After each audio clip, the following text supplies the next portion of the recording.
दोस्तों आज हम इस बात पे चर्चा करेंगे कि कैसे कई सालों के डेवलपमेंटल चैलेंजेस को फेस करने के बावजूद इंडिया आज फार्मेसी ऑफ द वर्ल्ड बन के उभरा है। आखिर ऐसा क्या हुआ जिसके चलते कोविड पैंडेमिक के बाद पूरी दुनिया की नज़र और आस इंडियन फार्मा सेक्टर पर टिकी रही फॉर अफोर्डेबल वैक्सीन्स। इसलिए आज की कहानी कुछ ऐसे इंडियन फार्मा कंपनीज की भी है जिन्होंने पावरफुल मल्टीनेशनल फार्मा की मोनोपोली को डिस्ट्रॉय कर न सिर्फ इंडिया को फार्मेसी ऑफ द वर्ल्ड बनाया बल्कि दुनिया भर के गरीब और पिछड़े देश के लोगों को राइट टू लाइफ प्रोवाइड किया। दोस्तों ये कहानी इसलिए भी इंपॉर्टेंट है क्योंकि अफोर्डेबल हेल्थ केयर एक ऐसी ह्यूमन नीड है जिसे इंश्योर करना दुनिया भर के गवर्नमेंट्स के लिए एक चैलेंजिंग टास्क है। ये समस्या तब और ज़्यादा बढ़ जाती है जब फार्मास्यूटिकल इंडस्ट्री में अनकंट्रोल्ड प्रॉफिट मोटिव के साथ कई फार्मा जायंट्स खुद के पेटेंटेड प्रोडक्ट्स द्वारा अपनी मोनोपोली को क्रिएट करना शुरू करते हैं। एटलीस्ट 1950s और 1960s तक तो इंडिया में भी यही सिचुएशन थी जहां वेस्टर्न मल्टीनेशनल फार्माज ने अपनी मोनोपोली स्टैब्लिश करके रखी थी। लेकिन फिर इंडियन फार्मा इंडस्ट्री में एक ऐसा रिवॉल्यूशनरी बदलाव आया कि इन मल्टीनेशनल कंपनीज का डोमिनेंस खत्म होने लगा। इंडिया से सीख लेते हुए 1980s में यूएस ने भी फिर कई ऐसे लॉज लाए जिन्होंने बिग फार्मास के डोमिनेंस को काउंटर कर हेल्थ को अफोर्डेबल बनाने का प्रयास शुरू किया। लेकिन ये पूरा एफर्ट मेनली इंडिया में सक्सेसफुल हुआ और आज वो दुनिया का लीडिंग ड्रग और वैक्सीन मैन्युफैक्चरर है। तो चलिए शुरू करते हैं और सबसे पहले समझते हैं कि आखिर India pharmacy of the world बना कैसे। नमस्कार दोस्तों, मेरा नाम है आदर्श और स्वागत है आपका स्टडी आईक्यू में।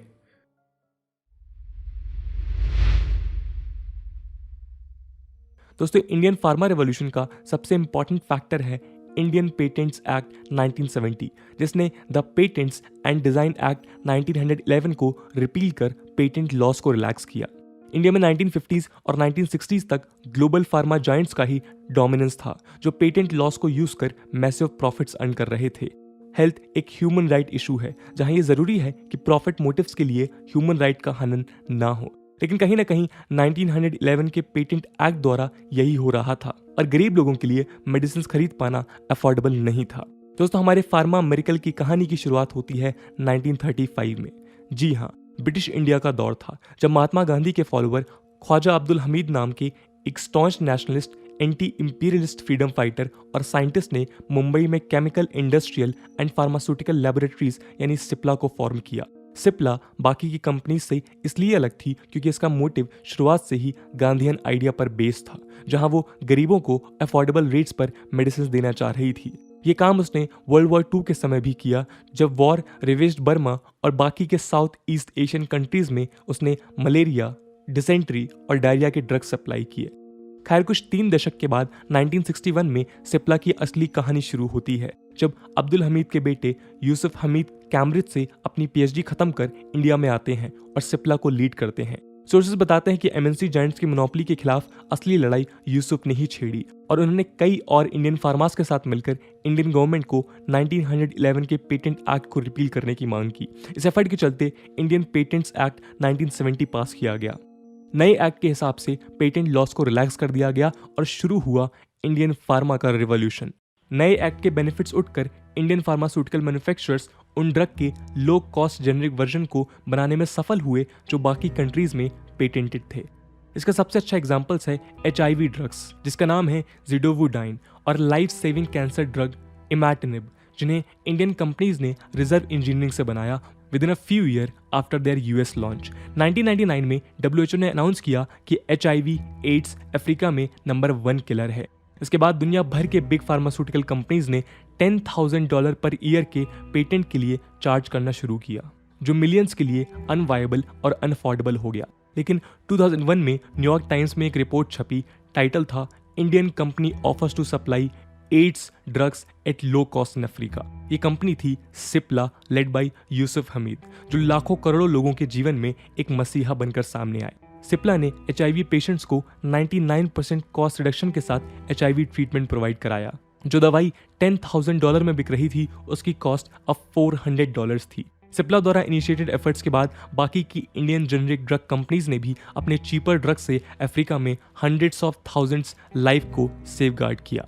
आज ये बात वाइडली एक्सेप्टेड है कि बिना इंडियन फार्मा कंपनीज जैसे सिप्ला, सन फार्मास्यूटिकल, रैनबैक्सी, डॉक्टर रेड्डीज और डारजानो और स्मॉल कंपनीज के आज कई अफ्रीकन कंट्रीज में अपने पब्लिक हेल्थ चैलेंजेस के साथ डील नहीं कर पाते।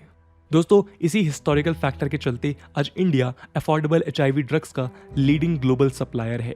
इस दौर में एचआईवी के अलावा ट्यूबरक्लोसिस, मलेरिया, हेपेटाइटिस सी और drugs for non communicable diseases के भी प्रोडक्शन रैपिडली इंडिया में हुए with a price reduction of over 99%। ये ड्रग्स पब्लिक हेल्थ प्रोग्राम्स के क्रिटिकल एस्पेक्ट्स भी बने और इंडियन पॉपुलेशन के साथ साथ दुनिया के कई और गरीब देश के लोगों का राइट टू हेल्थ सिक्योर हो पाया।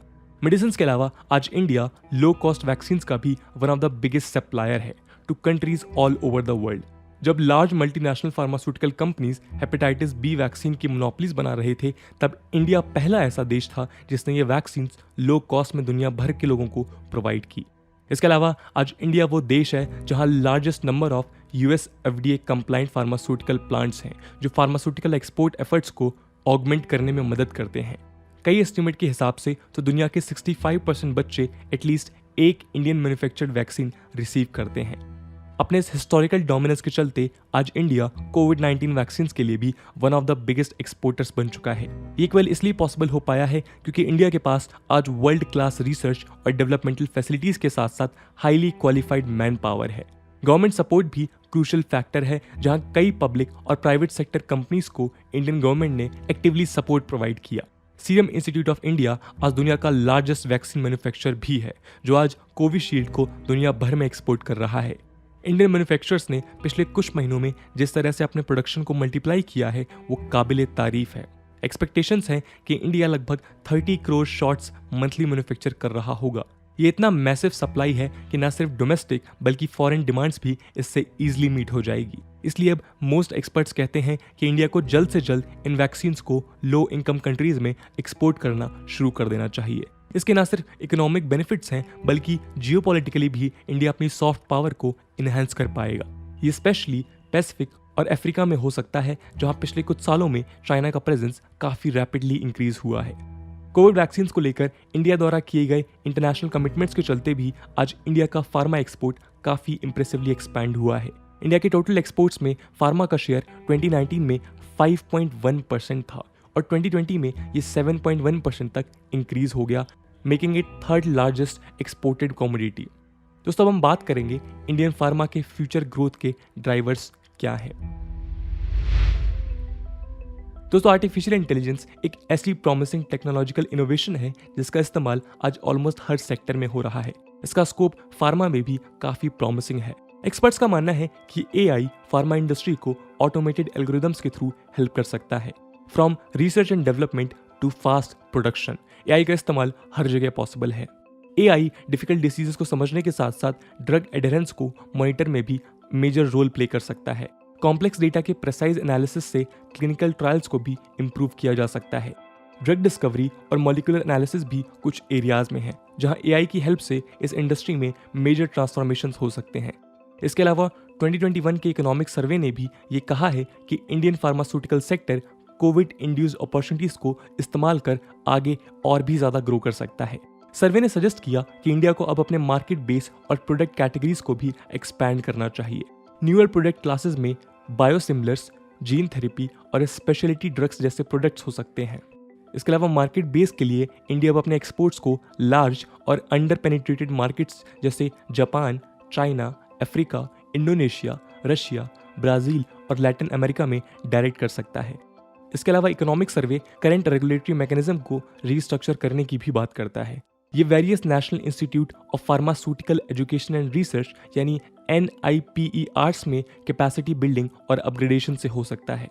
फार्मा इंडस्ट्री को higher research and development expenditure की भी जरूरत है ताकि वो अपने वैल्यू चेन को जेनरिक से उठाकर नॉवल केमिकल एंटिटीज या NCEs की तरफ एक्सपैंड कर सके।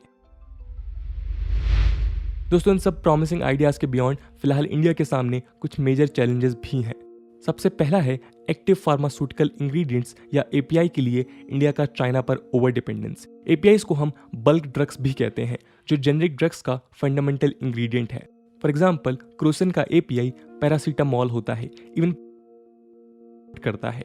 इंडियन ड्रग मेकर्स लगभग 70% एपीआई आज चाइना से ही इंपोर्ट करते हैं। ये ओवर डिपेंडेंस काफ़ी ज़्यादा डेंजरस है, specially in the current geopolitical situation, जहां चाइना काफ़ी ज़्यादा एग्रेसिव और असर्टिव हो रहा है।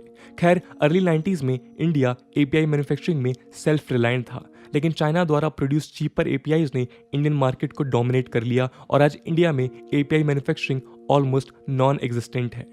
जब चाइना ने इस मार्केट में एंट्री की थी तब वो एपीआईज को 40% कम रेट में प्रोड्यूस कर रहा था। चाइना ने एक low cost API manufacturing industry को अपने cheap labour, aggressive government funding models और टैक्स इंसेंटिव्स के द्वारा सेटअप किया था। उनका कॉस्ट ऑफ ऑपरेशन इंडिया के कंपैरिजन में 1/4 है और कॉस्ट ऑफ फाइनेंस भी इंडिया का आधा है। इंडियन कंपनीज आज चाइनीज एपीआई से कम्पीट नहीं कर सकती और इसलिए जब तक उन्हें एक्टिव गवर्नमेंट सपोर्ट नहीं मिलता तब तक वो एपीआई मैन्युफैक्चरिंग को नए तरीके से खड़ा नहीं कर सकती। ऐसे में ज़रूरी है कि फिलहाल इंडिया अपने एपीआई सोर्सेस को डाइवर्सिफाई करे from US, Singapore, Italy and Hong Kong. इसके अलावा जेनरिक्स और वैक्सीन रॉ मटेरियल्स के लिए भी इंडिया आज यूएसए पर ओवर डिपेंडेंट है। ये बात कोविड सेकेंड वेव के दौर में हमारे सामने आई थी कि जब सीरम इंस्टीट्यूट ऑफ इंडिया के हेड अदार पूनावाला ने पब्लिकली ये रिक्वेस्ट किया था कि यूएस को वैक्सीन रॉ मटेरियल्स पर लगे रेस्ट्रिक्शंस को खत्म कर देना चाहिए। रिसेंट टाइम्स में Indian drug companies big pharma द्वारा इंटेंस लॉबिंग और अटैक्स का सामना भी कर रही है ओवर एलिज्ड पेटेंट वायलेशंस के लिए। इंडियन गवर्नमेंट पर भी मैसिव प्रेशर है कि हमारा पेटेंट लॉ यूएस और ईयू से कंप्लाई करे, लेकिन ये इंडियन ड्रग कंपनीज को तो हर्ट करेगा ही, साथ में ड्रग्स को और भी ज्यादा कॉस्टली बना देगा, जो अफोर्डेबिलिटी के लिए मैसिव चैलेंज हो सकता है। इसलिए ऐसी लॉबिंग के खिलाफ इंटरनेशनल एनजीओज जैसे डॉक्टर्स विदाउट बॉर्डर्स ने भी अपनी आवाज उठाई है। ऐसी सिचुएशंस में ये बेहद ज़रूरी है कि अगर इंडिया को फार्मा सेक्टर में अपना कम्पिटिटिवनेस मेंटेन करना है और फार्मा ऑफ द वर्ल्ड का टाइटल बचा कर रखना है तो गवर्नमेंट और इंडस्ट्री को इन चैलेंजेस के हल जल्द से जल्द निकालने होंगे। तो दोस्तों, ये थी कहानी इंडिया के फार्मा मिरेकल की। हम ये उम्मीद करते हैं कि हमारी ये सक्सेस स्टोरी आगे भी ऐसे ही दुनिया भर के लोगों के लिए अफोर्डेबल मेडिसिन प्रोवाइड करेगी और इंडिया के ही नहीं बल्कि वर्ल्ड कम्युनिटी का राइट टू हेल्थ इंश्योर करेगी। दोस्तों, आपके हिसाब से हमारे फार्मा इंडस्ट्री में कौन से मेजर चेंजेस करने की ज़रूरत है? कमेंट सेक्शन में ज़रूर बताइएगा। आज की वीडियो के लिए इतना ही। आई होप आपको वीडियो पसंद आई होगी और अगर पसंद आई है तो अपने दोस्तों के साथ शेयर करना मत भूलिएगा। हम मिलते हैं अगले वीडियो में, तब तक के लिए जय हिंद, जय भारत।